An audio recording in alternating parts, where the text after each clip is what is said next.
કચ્છ જિલ્લાના પ્રાથમિક માધ્યમિક અને ઉચ્ચતર માધ્યમિક શાળાઓમાં અખિલ ભારતીય રાષ્ટ્રીય શૈક્ષણિક મહાસંઘના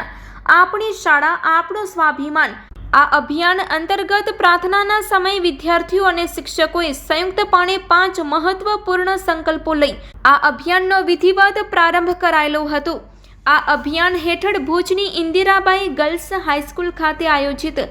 જિલ્લાના કક્ષાના કાર્યક્રમમાં કચ્છના લોકલાડીલા સાંસદ શ્રી વિનોદભાઈ ચાવડાની ખાસ પ્રેરક ઉપસ્થિતિ રહેલ હતી। વિદ્યાર્થીઓ અને શિક્ષકોએ લીધેલા સંકલ્પોમાં શાળાને સ્વચ્છ, શિસ્તબદ્ધ અને પ્રેરણાદાયક બનાવી શાળાની મિલકતને રાષ્ટ્રીય સંપત્તિ માની તેનું રક્ષણ કરવું, શિક્ષણને ચારિત્ર નિર્માણ અને સમાજ સેવાનો આધાર બનાવવો, ભાઈચારો અને સમરસતાનો ભાવ તથા શાળાને તીર્થસ્થાન રૂપે માન્યતા આપવી જેવા સંદેશો સમાવિષ્ટ હતા। આ અભિયાનના માધ્યમથી શાળાને માત્ર શિક્ષણનું કેન્દ્ર જ નહીં પરંતુ સંસ્કાર, સેવા અને સમર્પણનું કેન્દ્રબિંદુ બનાવવાનો ઉદ્દેશ પણ રાખવામાં આવ્યો છે। વિદ્યાર્થીઓ અને શિક્ષકોને શાળાની ભૌતિક મિલકત પ્રત્યે ભાવનાત્મક જોડાણ ઉત્પન્ન થાય તે માટે પ્રયાસો હાથ ધરવામાં આવ્યા છે।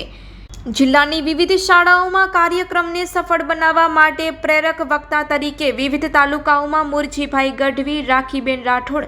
જગદીશભાઈ બરાડિયા, જયદીપભાઈ સોલંકી, હરેશભાઈ ત્રિવેદી તેમજ જીગરભાઈ દેસાઈ વગેરે તજજ્ઞોએ માર્ગદર્શન પૂરું પાડ્યું હતું।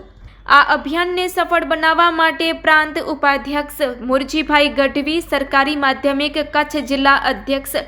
નયનભાઈ વાંજા, મહામંત્રી શૈલેન્દ્રસિંહ જાડેજા, ગ્રાન્ટેડ માધ્યમિક શૈક્ષણિક મહાસંઘ કચ્છ જિલ્લા અધ્યક્ષ અલ્પેશભાઈ જાની તેમજ મહામંત્રી ધર્મેન્દ્રભાઈ પરમાર, પ્રાથમિક શૈક્ષણિક મહાસંઘ કચ્છ જિલ્લા અધ્યક્ષ રામસંગજી જાડેજા, મહામંત્રી રમેશભાઈ ગાગલ, ગ્રાન્ટેડ પ્રાથમિક અધ્યક્ષ કલ્પેશભાઈ ચૌધરી, મહામંત્રી હિતેશભાઈ સોલંકી તેમજ એચ ટાટ મહામંત્રી અમરાભાઈ રબારી સહિતની જિલ્લા ટીમ અને વિવિધ તાલુકા સ્તરના અધ્યક્ષો, મહામંત્રીઓ તેમજ કચ્છના તમામ કાર્યકર્તાઓએ ખાસ જહેમત ઉઠાવી આ અભિયાનને સફળ બનાવ્યું હતું। આ અભિયાનથી કચ્છના શિક્ષણ ક્ષેત્રે એક સંસ્કાર પ્રેરિત, સ્વચ્છ અને સમરસ લહેર ઊભી થઈ છે જે શિક્ષણને માત્ર શૈક્ષણિક જ નહીં પણ જીવન મૂલ્ય અને સમાજ સેવાની દિશામાં દોરી જશે।